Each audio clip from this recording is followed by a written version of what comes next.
Cine industry నుంచి అందరి వారసులు ఆరంగేటం చేశారు. చేయడమే కాకుండా హిట్టు ఫ్లాప్లతో సంబంధం లేకుండా సినిమాలు కూడా చేస్తున్నారు. ఇక మిగిలింది నందమూరి నటవారసుడు మోక్షజ్ఞ ఎంట్రీనే. ఈ క్రమంలోనే తన కొడుకుని ఇండస్ట్రీకి పరిచయం చేయాలని ఆ బాధ్యతలను ప్రశాంత్ వర్మ చేతిలో పెట్టాడు బాలకృష్ణ. ప్రశాంత్ వర్మ కూడా ఆ మూవీ బాధ్యతలను చేపట్టి అద్భుతమైన కథను సిద్ధం చేయడమే కాకుండా మోక్షజ్ఞకు సంబంధించిన ఫస్ట్ లుక్ పోస్టర్ను కూడా విడుదల చేశారు. ఈ పోస్టర్ను చూసి సినీ ఇండస్ట్రీలోని పెద్దలు చాలా మంది ఆల్ ది బెస్ట్ కూడా చెప్పారు మోక్షజ్ఞకి. ప్రశాంత్ వర్మ కూడా సెప్టెంబర్ 3వ తేదీన సింబా ఈజ్ బ్యాక్ అంటూ ట్వీట్ కూడా చేశారు.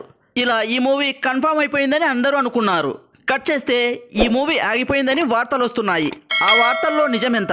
పైగా ప్రశాంత్ వర్మ ఈ సినిమా డైరెక్ట్ చేయడానికి 15 కోట్లు రెమ్యునరేషన్ అడిగాడని, తను బిజీగా ఉండడంతో ఈ సినిమాకి డైరెక్షన్ తను అసిస్టెంట్ చేస్తాడని చెప్పడంతో బాలయ్య గారు ప్రశాంత్ వర్మపై ఆగ్రహం వ్యక్తం చేశారని, అందుకే ఈ సినిమా ఆగిపోయిందంటూ ఎన్నో వార్తలు వస్తున్నాయి. దానికి తోడు డిసెంబర్ 5వ తేదీన ఈ సినిమా షూటింగ్ స్టార్ట్ కావాల్సి ఉంది. ఈ సినిమా గ్రాండ్గా పూజా కార్యక్రమాలతో ప్రారంభం కావాల్సి ఉండగా చివరి నిమిషంలో వాయిదా పడాల్సి వచ్చింది. దానికి కారణం మోక్షజ్ఞకు ఫీవర్ రావడం వల్ల ఈ సినిమా షూటింగ్ వాయిదా పడింది. అంతలోనే ఈ సినిమా షూటింగ్ ఆగిపోయిందని పెద్ద ఎత్తున వార్తలు వస్తున్నాయి. అయితే ఈ వార్తలన్నింటినీ ఖండిస్తూ మూవీ మేకర్స్ ఒక లెటర్ విడుదల చేశారు.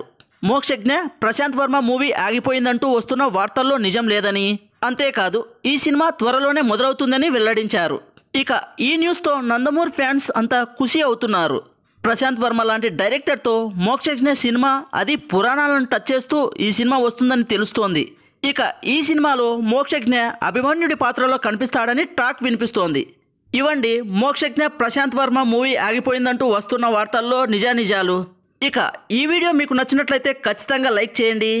కొత్తగా మన ఛానల్ను ఎవరైనా చూస్తున్నట్లయితే సబ్స్క్రైబ్ చేసి బెల్ ఐకాన్ ఆన్లో ఉంచుకోండి. మరిన్ని వీడియోస్తో మీ ముందుకు వస్తాము.